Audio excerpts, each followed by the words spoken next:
and Arts and Sciences from TH Köln in Cologne. We just have to inform you that we will record this session like all the sessions in class that has just been switched on. And we have proposed the session which we host on urban water and urban water governance with that focus. For us, the idea would be that with this natural growth of global south population, we have visible pressure on the cities, and the cities becoming the hubs of natural resources demand. So we have a very massive demand for water, not only by direct water in the cities, but also by the indirect water, like virtual water coming in from the food supply of the cities, etc. And at the same time, cities are also challenged by other transitions and other problems. And in that sense, we try to look at water management more from the social governance perspective. Our idea was that we look at how water supply and how water sewage treatment and water management in general would affect or would be affected by would affect the people, and how people would then manage that. So we have on one hand a perspective on people, where when we discuss which topics we have in class or in the round, we would have to sorry say that one of our presenters dropped out, who was looking at specifically at health. And then we turn it around and look a little bit at how we plan this. So we have 3 presenters today, and they will come in the sequence. And please excuse me if I propose the names wrongly. That is all foreign language for me. So we have a presentation on water sensitivities through wastewater reuse that focus on Bangalore in India. That would be presented by Sharat, working with the University of Bangalore as a researcher. Then we have, as a second presenter here, a presentation on the green infrastructure for sustainable urban water management in Amman in Jordan. That comes from Dr. Zain. I hope I spelled that properly. She's waving. And as a third person to present, we have then here in our session the presentation from Samir, or Kumar Samir, whichever way around. I am not exactly sure, I'm honestly spoken, about water sensitivity of statutory development plans and comparing Bhopal in India and Melbourne in Australia. After that 3 presentations, we're going to have a discussion round, and then there will be a poster presentation on water as a tourism attraction and the impact on water, impact on people, with a short poster from Mexico. I think that's pretty much it, right? So, Marcos, we have agreed that the chat goes through the discussion goes through the chat, so we will keep an eye on the chat and try to bring it up after each presentation, and then moderate a short debate. And our deadline is, I think, 3:30 in Cologne time, accordingly in Mexico. So we should be in time, because after that there's a kind of feedback round in the plenum. So thank you very much for being with us. We have 27 users connected. That's quite a nice audience, and I hope that we will have great presentations from the side of our presenters. And without much ado, I would then like to invite, one more. I just forgot to say that we have one presentation about health effects. That was something that would have come in from Brazil, so to show the diversity approach we would like to have had, but that has shortly pulled out, so we end up with 3. I mentioned that. So I would then ask Sharat from the University of Bangalore onto the floor. He's a GIS and the geospatial data analyst, has his Master of Geography from the Bangalore University, and in between taken some practitioner's experience. Now has come back and works as a project fellow with his home university in Bangalore, and is looking at water sensitivity through wastewater reuse from a GIS perspective. So Sharat, it's your floor for 10 minutes, please. Thank you so much, sir.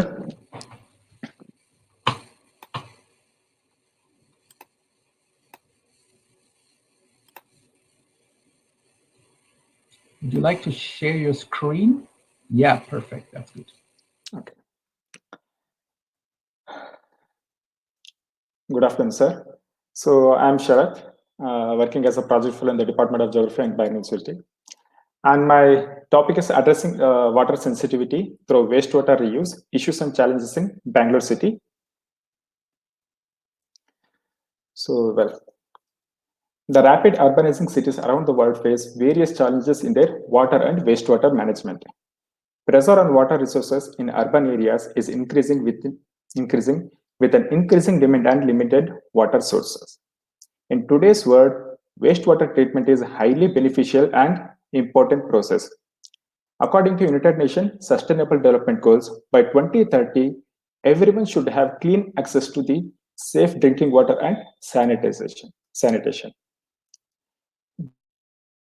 Discharging untreated influence into the water bodies is also a significant threat to the environment and human beings.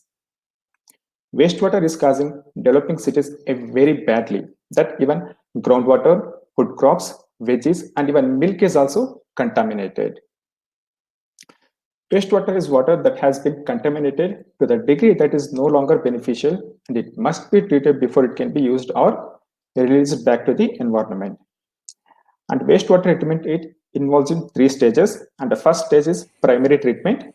It removes physical debris, means floating objects. And the second treatment is removal of sludge and bio and chemical matters. Sharat, please. I have to interrupt a little bit. When you have your presentation mode on, we cannot see your slides flipping. So can you please go to your presenter mode where we see the slides on the left and we see your slide set and then it's moving. So you click in that view, you click from slide to slide, please. Yes. Oh, that was good. Sorry. Just bring us back your PowerPoint because the presentation did not flip, and that you share your presenter mode where you see the overview of the slides in one and then the slides in the center. That would be good. Can you just share your screen again? About to you, sir. Can you just share your screen again first, please? And then we set up that it works for us too, please.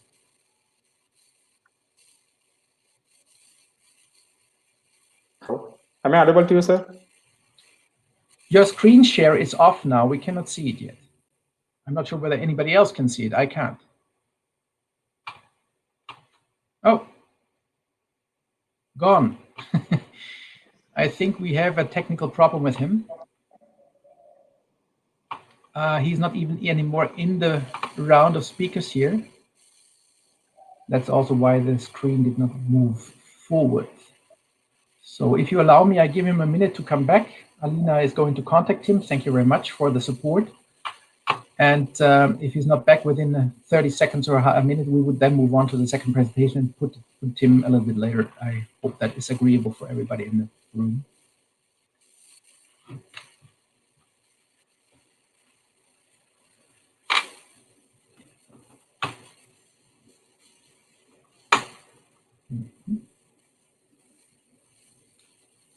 So Zain, may I ask you to be prepared?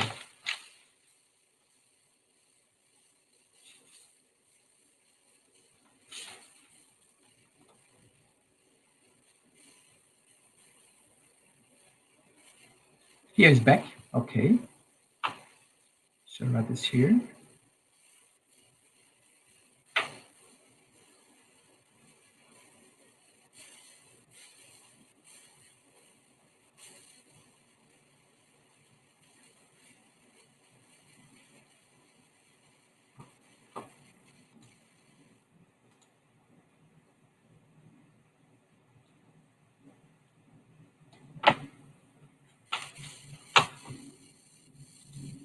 Sharat, I neither can hear nor see you.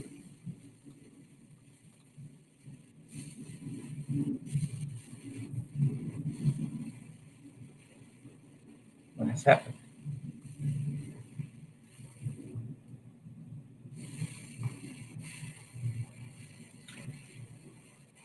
Now, it looks to me that we are not getting anywhere with this for the moment.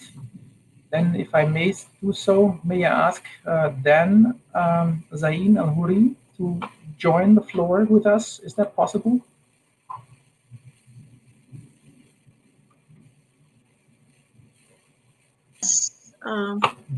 Yeah, there we are. Thank you very much for jumping in on short notice. Nah, don't worry. I will just introduce you. While that happens, you can upload your file, and then we can see where we go from there. So Zain Al-Houri has a PhD, holds a PhD from Washington State University. She's a civil engineer and a water resource engineer. She has been working with both the Applied Science University and the University of Jordan in Amman, was affiliated with Texas A&M University for a year, then with Utah for another year with a focus working on green infrastructures.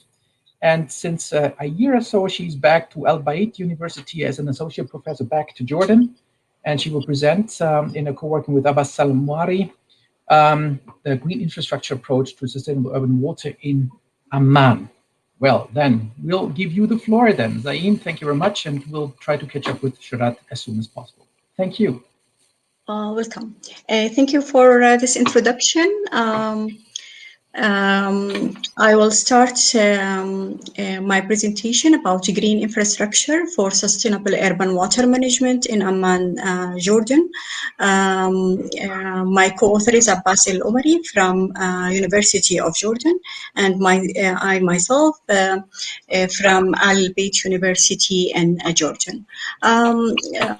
This is preliminary about the project that is ongoing. My outline for today's presentation is I will introduce the topic and the motivation behind this work, the objectives and the approaches that we are going to use, and the preliminary results and expected conclusion. As we all know, urbanization always results in reduced infiltration and increased stormwater runoff in conventional drainage systems. This also causes flooding when the drainage system cannot cope with the large volumes of water entering it, or if it's blocked. Also, sewer overflow containing foul waste, which create a range of additional problems to streams or treatment works. So what is the solution in this case? The solution is come when we have good stormwater management. Good stormwater management achieve the following goals: delay, remove, and control stormwater. Green infrastructure is the way for achieving all these goals, and green infrastructure, as defined by the US EPA, Environmental Protection Agency, is an adaptable term used to describe an array of products, technologies, and practices that use natural systems or engineered systems that mimic natural processes to enhance overall environmental quality and provide utility services. The role of the green infrastructure is that they control the quantity of runoff in terms of volumes and peak flow, as well as extended detention. And also, the other purpose is to control the quality of runoff. Now, the motivation behind this work is that Amman city, which is the capital of Jordan, has many challenges. The first is that rapid population growth and continual urbanization. Provisions for water and sanitation for 4.5 million of people living in Amman city, and the increasing risk of intense rainfall events due to climate change that are recently encountered in the city. Hence, a new way of managing rainfall is needed to deal with the problems created by the traditional drainage system we have inherited from the past. So the objective in this work is to estimate the generated runoff volumes in the current situation in selected urbanized city sites in Amman, and provide recommendation for appropriate types of green infrastructures that can be implemented to manage stormwater and reduce flood risks. This work, we are hoping that it will serve as a guide for urban planners, landscape architects, engineers, and local decision makers in selecting and locating different types of green infrastructures in Amman city for stormwater purposes. So we selected 11 districts within Amman city. These districts are contributing to Amman Zarqa Basin, which is one of the largest basins in Jordan. And this is a table. I'm not expecting you to read these numbers, but this is the area of each sub-districts, as well as the population in these districts. We use, in the first approach, the ArcGIS hydrology tool to define the water sheds in these districts, and then we created land use for each of these defined watersheds. We define how much in each watershed the percentage perviousness versus the unperviousness, which is we indicated here in the pictures as paved and unpaved. And as you can see, Amman city is muchly like urbanized, so the percentage of imperviousness is really high, and many districts, almost like 100, you can't find any pure soils in these districts. So this is what like examples only for 4 watersheds out of 15 watersheds we defined in this study. Then we used a rational method to estimate the 24-hour peak runoff generated from each watershed. We calculated the Q peak, the 24-hour Q peak, for 3 different return periods, 2-year, 25, and 50-year. And then by several field visits to these areas, we tried to visually observe the operating conditions of the existing drainage system to come up with recommendation for the green infrastructure that is applicable within these watersheds.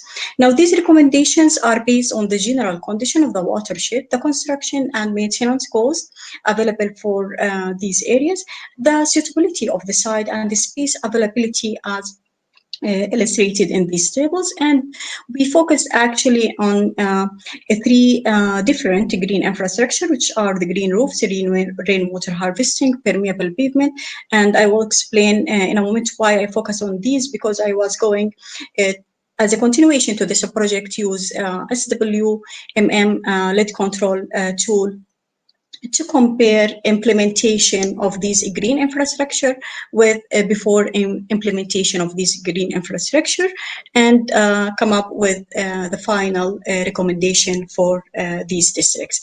So I listed for each watershed what is the techniques that is proposed, and as a qualitative measurement, the cost and maintenance, and how much this green infrastructure is suitable for that location.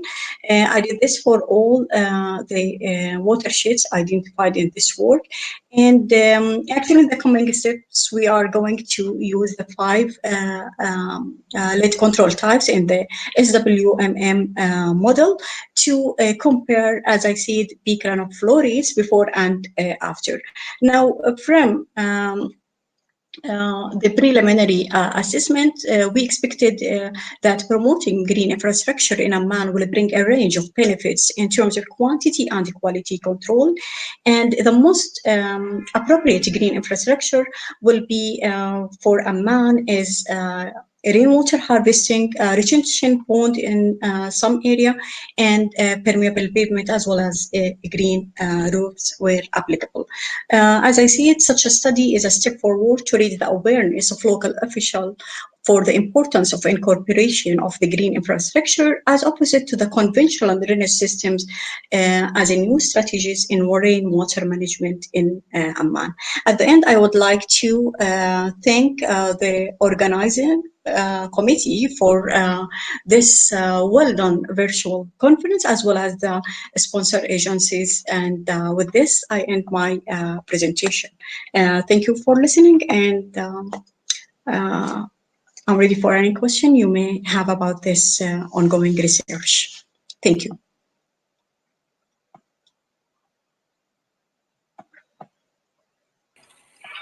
Thank you, Zain, for this presentation about calculating and scorecarding, basically, different approaches into urban rainwater management, especially in dry areas. You look into drainage and stormwater management.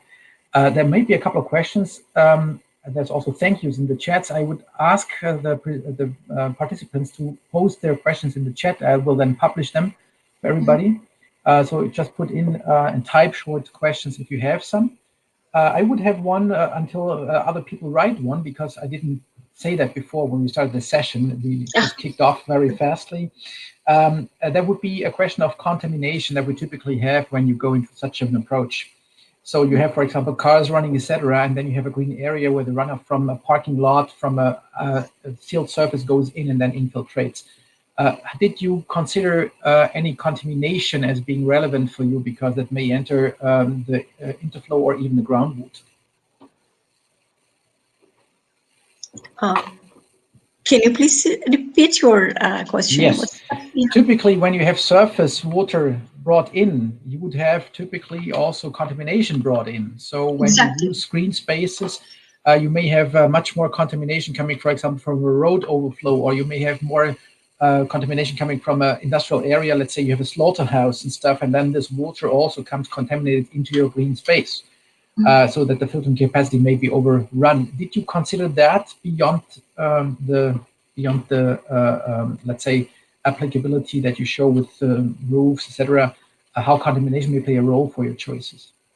No, actually, I didn't reach this point, but yeah,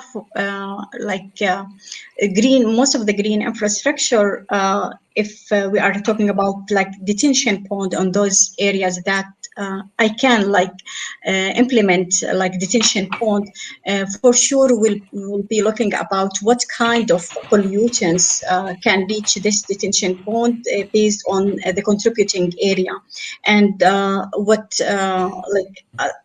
kind of a treatment we can do. But actually not that much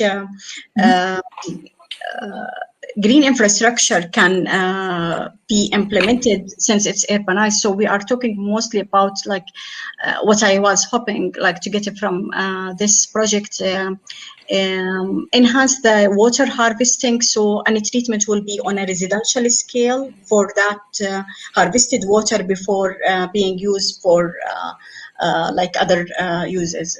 Got it. This is what I'm expecting actually. I have 3 more questions, and I would ask you, Zain, to come very short with answers, please. The first one is from Christina. She asks, and thank you for the presentation. Could you please share the background why you choose those 3 GIS approaches, green infrastructure approaches? So a little bit more about why those 3 were preferred. Why did you choose those 3 GIS? Green infrastructure approaches. Why did you prefer those 3 specifically over the others? Keep it short, please.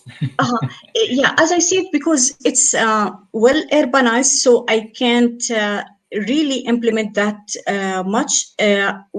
From the preliminary study, I know that water harvesting, detention pond in very limited areas, and also this can enable me use the SWMM lead control. SWMM provides 5 types of lead control that I can compare with. So these, the 3 types that I selected are within the SWMM model. So you took basically a benchmark against which you measured it. Good. Greta's question is very straightforward, asking, first thanking you again also for the presentation. You can see the chat yourself too, I suppose. But then she's asking whether you included social aspects. And I think from what I heard, that's not the case. So for example, perception of people or social co-benefits in terms of access to green spaces or stuff. Actually,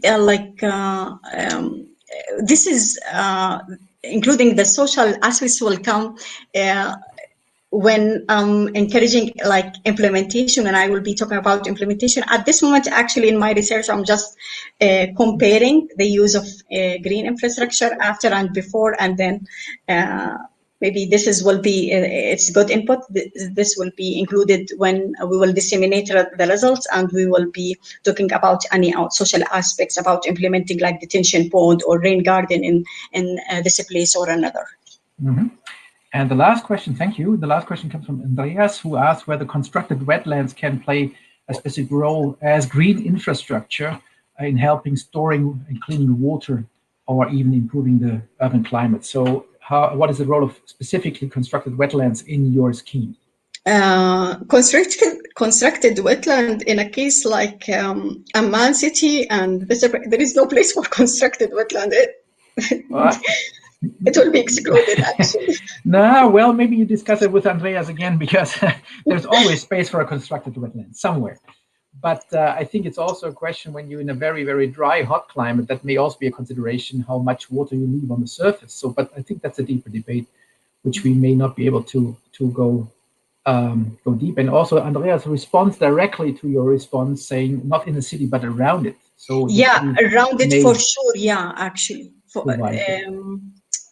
in the urban part of beside Amman city, there is a place for having a constructed wetlands. And I've been actually, after coming from the USA, talking too much with my colleagues about this as really a tool for managing stormwater in Jordan, especially in we are dry country in terms of rainfall, but we are facing really intense rainfall, extreme weather events that our drainage system cannot cope with. So here comes the role of the green infrastructure in managing this stormwater. We need every drop of water that falls into Jordan.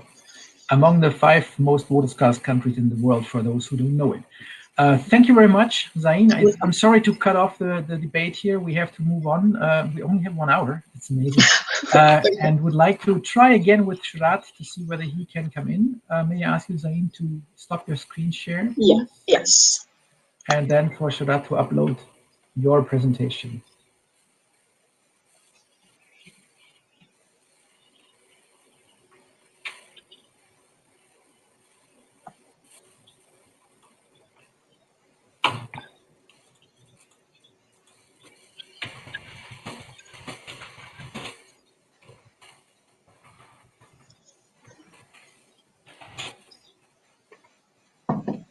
No? Looks like this does again not work.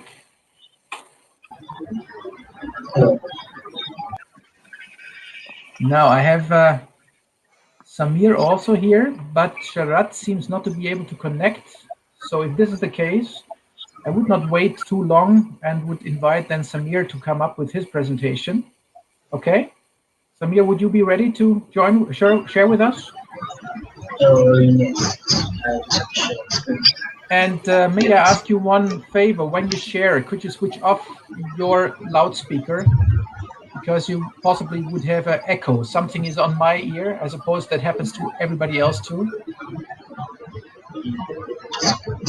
There's a background noise going on. Yes. Oh. Now we're losing everybody. What is here?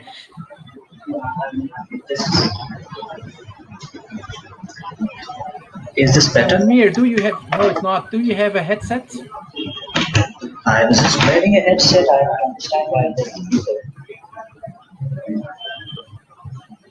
I don't have a headset. It's basically earphones. Normally, it does not. Yeah, I think pretty much everything is better than our background noise at the moment.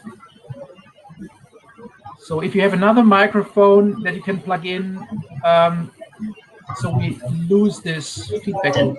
I guess you'll have to give me some time to arrange your microphone. No, and in between I got the message that Sharat has trouble with his connection and we lost him again. So seems like we're losing our second presenter on this session today. There is an audience question from Nirajan. Let me see whether I can. Can you please type, Nirajan, can you please type your question or comment? While that is happening, I'll try to switch off Samir's background noise. Nirajan, may I ask you to type shortly your question, because that's the rules that we have here at the moment.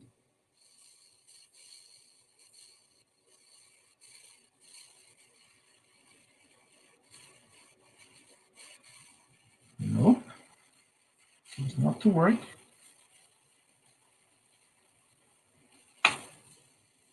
Nirajan, you may speak up if you can. I just gave you the right to speak.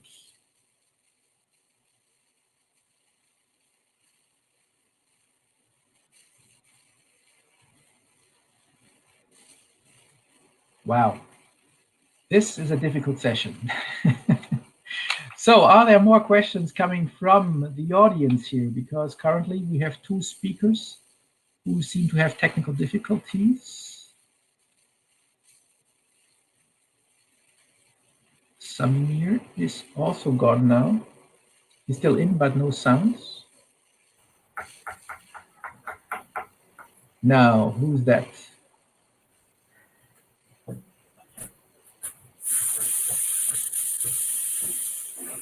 Nirajan, you were asking for the word. Please speak up.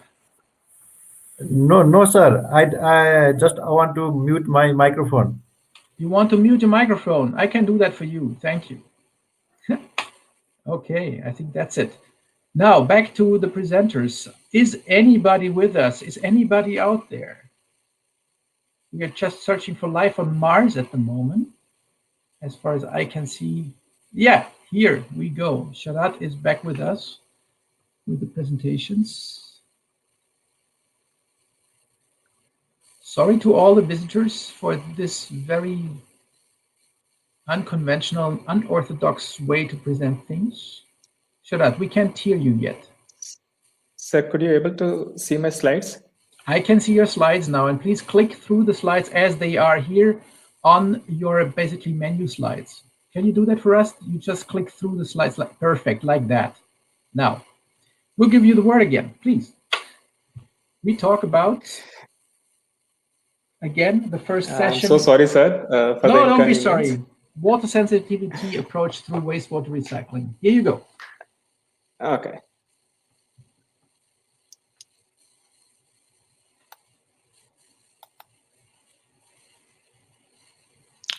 The rapid urbanizing cities around the world face various challenges in their water and wastewater management. Pressure on water resource in urban areas is increasing with an increasing demand and limited water resources. In today's world, wastewater treatment is highly beneficial and important process. According to United Nations Sustainable Development Goals, by 2030, everyone should have clean access to the safe drinking water and sanitation. Discharging untreated influence into the water bodies is also a significant threat to the environment and human beings. Wastewater is causing development cities very badly that even groundwater, food crops, veggies, and even milk is also heavily contaminated.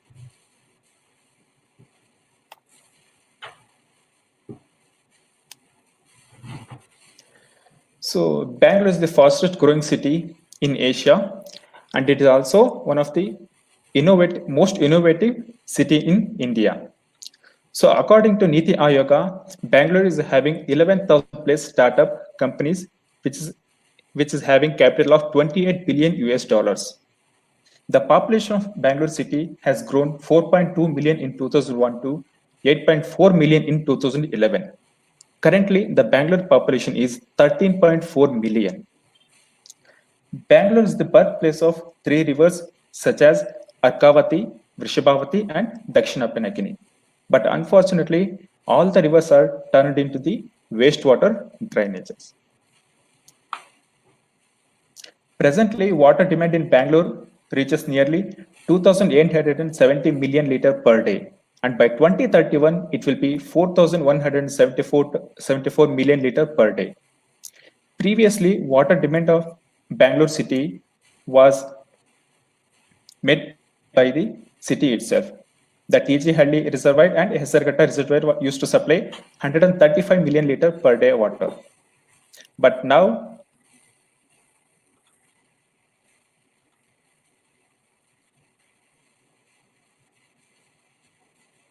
What? No.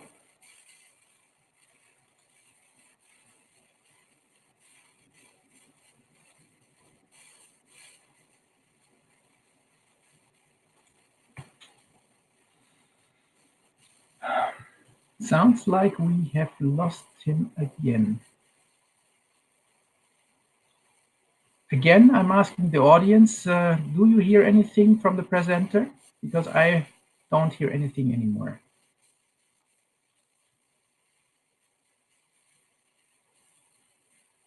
So I think he's moved out again, right? Yes, I think so. Mm-hmm. Okay. So that is a critical one. We have one more option to move if he cannot come back to us, to move to Samir Kumar and give you the try. and have a second presentation, and otherwise than that we would run out of time and have a poster after that. So may we shortly ask Samir to come in, but that would mean I would have to cut off this presentation as we have it. It's gone now. Samir, are you still with us? Is it any better? It's not much better, but I think we can take whatever we can get at the moment. So please go ahead. Right, I'll just share the screen then. Yes.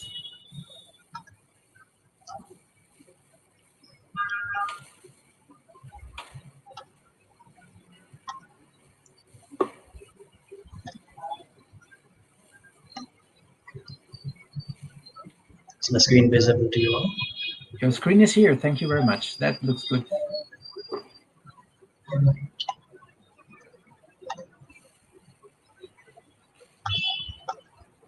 So shall I begin? Yes, please. Your floor. So the topic of my presentation is to water sensitivity of statutory development plans of Bhopal and Melbourne, where we've critically reviewed the statutory plans of these two cities.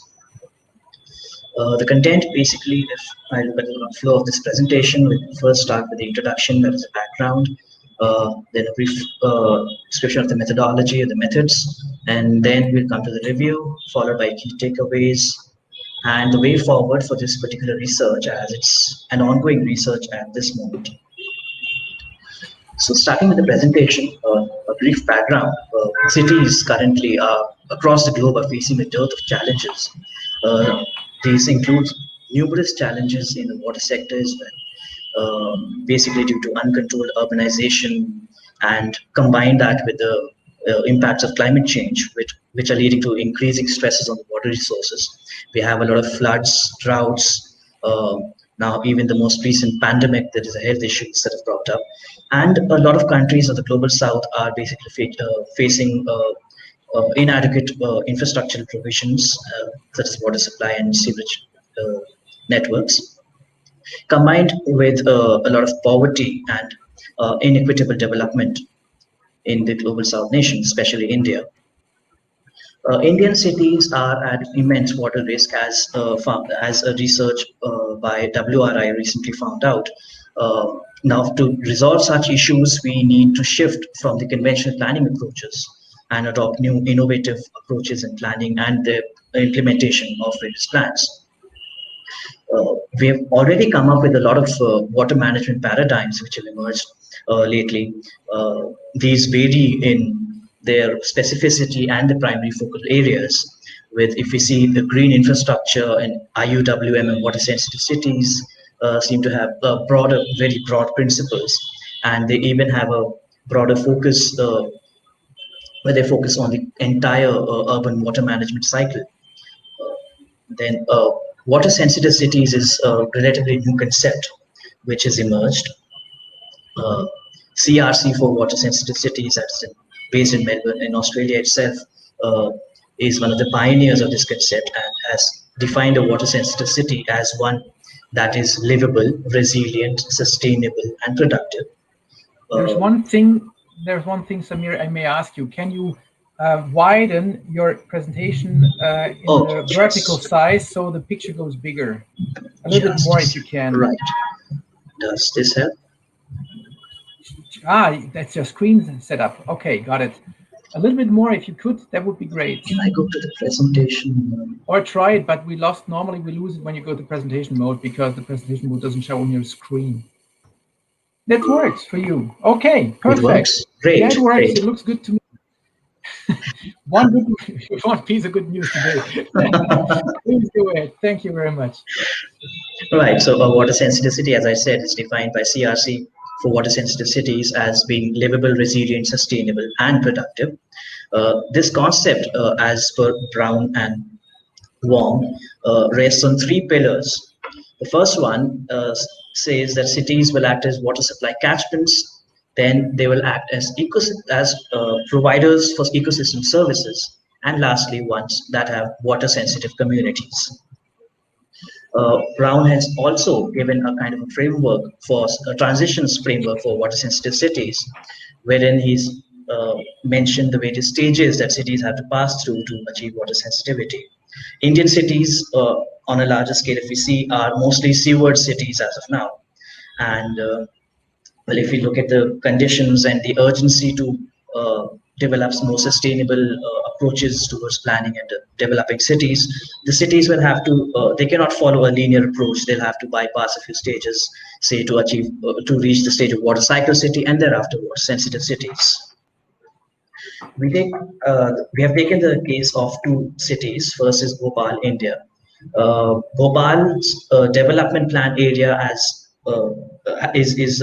approximately 1,000 square kilometers, of which 417 square kilometers is urbanized as of now.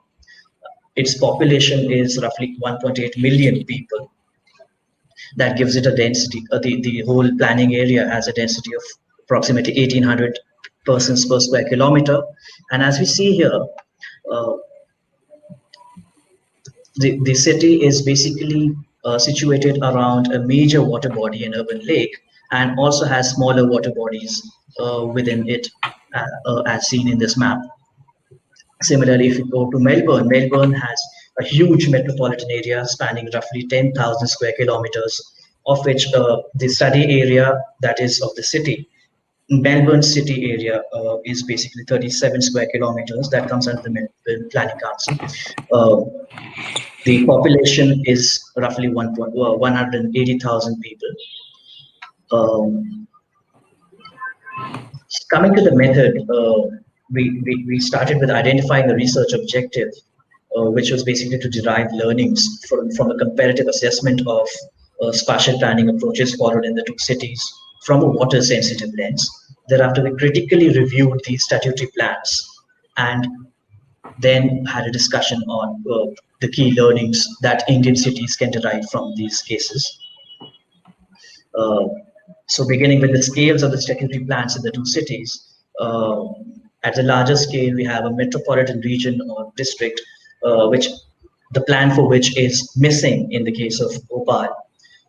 But we do have a draft legislation which mandates that such plans must be made. Unfortunately, it's missing. But for Melbourne, we have Plan Melbourne, which is a long-term plan. Urban development plan or the zoning plans, if we look at, then two cities do have such plans. One for Bhopal, it's a development plan for Bhopal. And for Melbourne, it's the planning schemes within the local government area. At the micro level, we have town development schemes for greenfield development in Bhopal. Whereas for Melbourne, we have the local area plans. Other plans that involve statutory planning or integrated planning, if I may say, Bhopal doesn't have one as such. But Melbourne has a lot of plans, which are Melbourne plan, metropolitan. The water for Victoria is for the metropolitan region of Melbourne, and the Melbourne water system strategies again related to water. The scales of statutory plans in the two cities, again, if we see the region, coming to the regional scale, Melbourne, as you can see on the left, does have a plan, but Bhopal, as I mentioned, there is no spatial planning intervention at the regional level. Then for Melbourne, if I start with Melbourne, metropolitan plan, that's Plan Melbourne 2750. It is based on 9 principles, has approximately 90 policies listed in its plan, which is basically listed in the strategy document. The strategy document is accompanied by an implementation plan, which has an indicated time frame for each strategy, each policy, and the names of the responsible authorities for each particular outcome or action that needs to be taken. In terms of water-related issues and the resilience, water sensitivity, we saw 2 major outcomes stated in the plan. One talked about having a distinctive and livable city through initiatives aimed at planning controls around the water bodies, major waterways, and green wedges. The other one talked of the sustainable and resilient city concept, which was to be done through climate action, protection of infrastructure, and finding alternative water resources for the region. Coming to the development plans, the spatial plan, if we see the proper spatial plans, Bhopal on the left-hand side, as I mentioned, is roughly 1,000 square kilometer with a lot of zones, and then planning scheme for Melbourne is roughly 37 square kilometers. These zoning in the two cities basically, if we look at these, this is a legend of the zoning map, where we see for Bhopal, these colored legends, as you can see, are basically marked, are these specific areas for either green infrastructure or green spaces, open spaces, or to conserve environmentally sensitive areas. On the other hand, Melbourne has, in fact, marked one zone for public park and recreation zone, and special overlay zones for environmentally sensitive areas and land subject to disasters such as bushfires and floods. Melbourne's overlay zones, as I mentioned just now. Now, these are the 4 overlay zones which talk of urban flooding. They have different aims and objectives as to which zone talks of, overlay talks of what purpose, as mentioned in this slide. Then how do these overlay zones work? Basically, if a developer wants to check if his plot lies on a particular overlay zone, if it's subject to say inundation or is in a very environmentally sensitive zone, he must first check the planning scheme map, and then check the overlay zones as specified in a different map, which I have kind of overlaid over here. This is an environmental significance overlay, and the blue ones that we see are the lands subjected to inundations as per the statutory plan. These areas which are colored here and the greener ones in the environmental significance overlay are normally restricted development zones, or where the developer would require special permissions to develop the land, or there may be some exceptional cases as listed in the document of the planning scheme, wherein he doesn't need special permissions. Other statutory plans, such as Water for Victoria. Sorry, I have to interfere again shortly just to tell you that you should not take more than 2 more minutes, please. Absolutely, I'll just rush. Thank you. For Water for Victoria water plan is aimed at making Water for Victoria, the state, resilient to future water emergencies, whereas Future Melbourne 2026 reflects the community's aspirations for the city, wherein the citizens have kind of mentioned specifically that they want to restore the natural environment of the city and use their resources efficiently. This helps in the development of the statutory planning scheme document later on. So what are the key learnings for Indian cities if we see the 2 cases? First, they need to formulate and implement plans at different scales. As we saw, the Bhopal doesn't have a regional plan. So there are several other cities in India which don't really have a regional plan right now, so they need to do that. Second thing, they need to integrate the 4 aspects of the water infrastructure projects: climate action plans, urban water plans, and spatial plans, that is the land use plans, when they're planning the city's development. Third, the link between the city and the basin needs to be acknowledged. The catchment of water bodies often falls in 2 different administrative regions. You need to kind of link them, as also mentioned in the IWRM principles.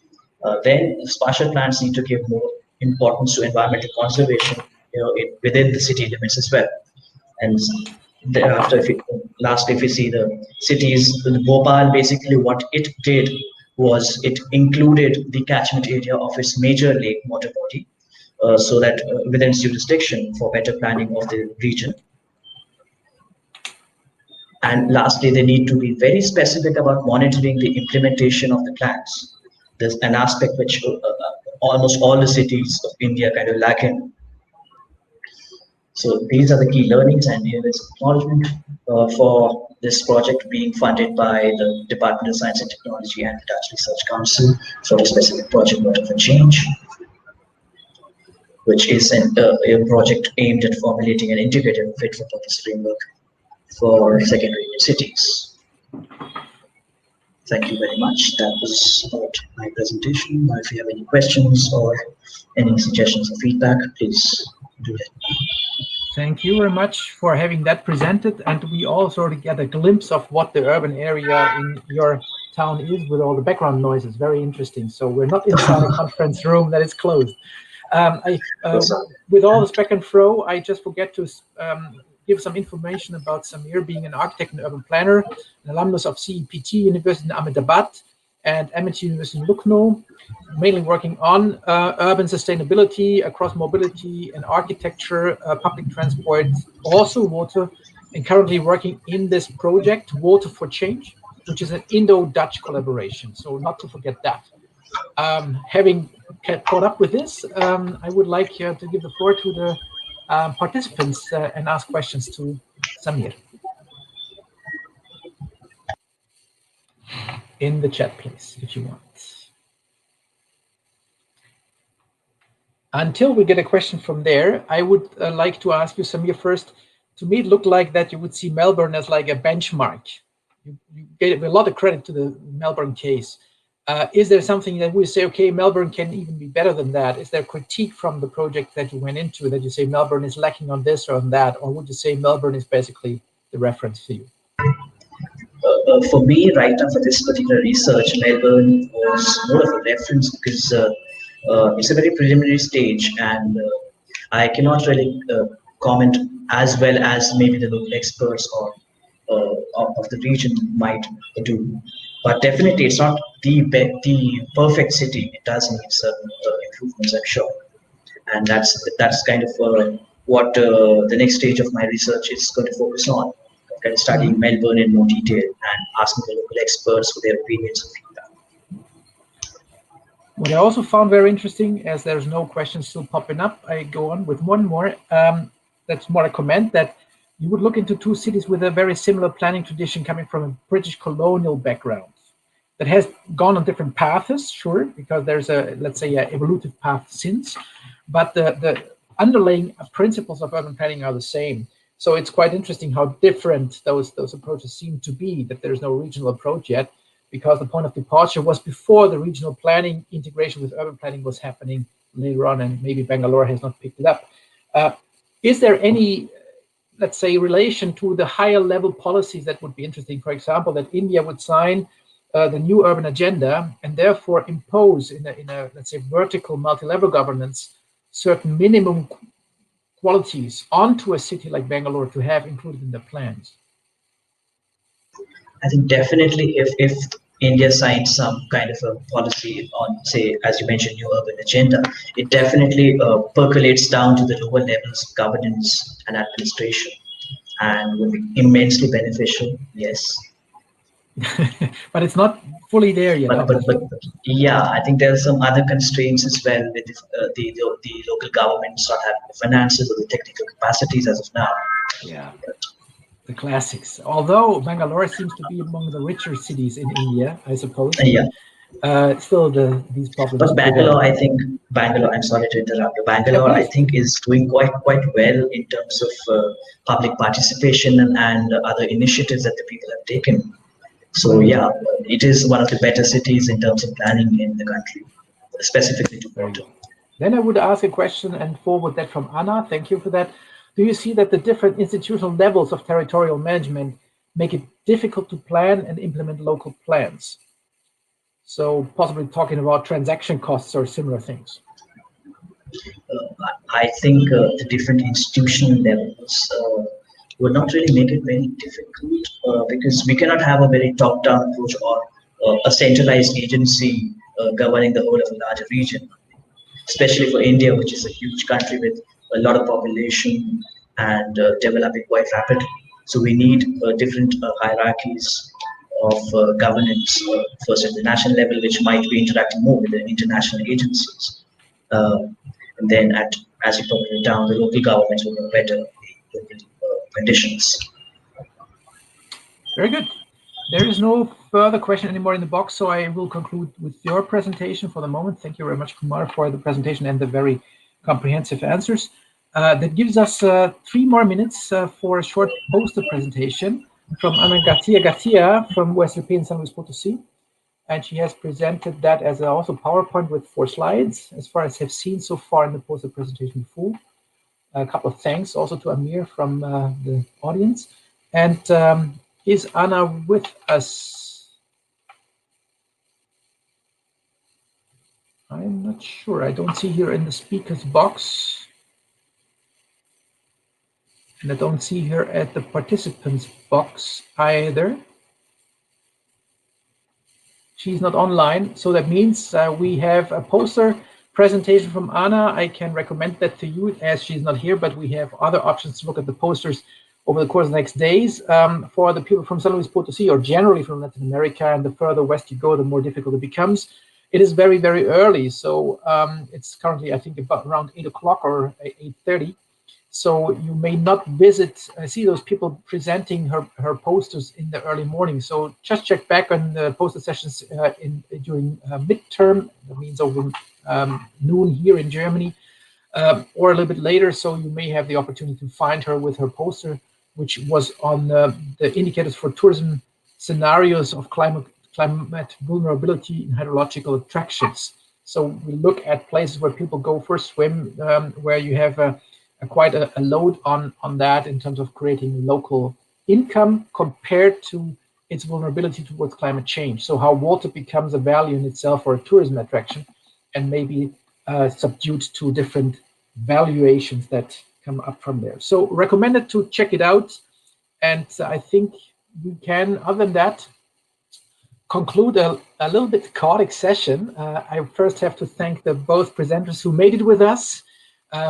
Very good resilience here, Samir and Zain, for being with us. I would conclude a couple of short thoughts and invite also the audience and Marcos, my co-host, who was in the background and checking on things. You can also switch on your camera if you want to make yourself visible, please. The audience to add a couple of thoughts here. What I would, with only those two presentations, would like to bring together is that we have looked at two scales. Actually, with the presentation of Samir, we looked at several scales, but in the terms of how focused we were, Zain's approach was very much focused on groundwater storage and infiltration, rainwater harvesting, etc., as a measure, very specific measures of water management in urban planning. And on the other hand, we have the planning approach as such, with a multi-level governance logic, where we look into how does a city organize its whole planning, and how does it include water as a consideration or even a target of urban planning into the bigger picture. So those two presentations are very much complementary to each other, and the one feeds into the other as a potential measure to be used in order to achieve goals, whereas the other one would possibly give you an overview of the spatial integration and define targets or goals which could be achieved with those measures. And I think that gives us quite a good idea on how we as a society should start thinking about a more integrated approach to governance, not see water only as an infrastructure issue or just as a natural provision of a natural resource, but as a clear-cut planning option that we have to include into wider planning, possibly on eye level with other things. For example, an energy efficient city could be coming in on a similar side. But I think this deeper integration of topics into urban planning, and for this conference, obviously water first and foremost, is something of a challenge for the future. A comment from you, Marcos, if you want. My comment is that we are 1 minute to close the session. Thank you very much. I know. I talk too much all the time. That's one of my problems. No, go ahead. I know that it is a challenge to be in so many time schedules and trying to connect. But anyway, I think all the sessions will be online, right? All the videos. Yes, therefore we recorded it. Mm-hmm. So it's possible for everybody to catch up. Okay. So be in touch and look for the link soon. 8:30, Johannes. It's already. I know, it's very early for you guys. Very good. So I would like to conclude then the session, thank our speakers first and foremost, and also the ones who couldn't come, although they tried hard to. It's a pity that they couldn't present. I would also like to thank the audience for being patient with us on this Humpty Dumpty situation, and basically give us the credit for waiting it out. We're still with 24 people here, which I very much appreciate that you spent the time with us and listened to these very interesting presentations. And I hope you could take some inspiration from it, and like to see you again in the one or the other odd session here in the conference until Thursday, or maybe in the posted presentations.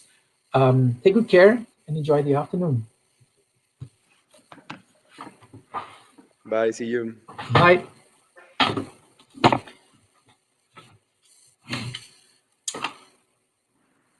Frau Ment.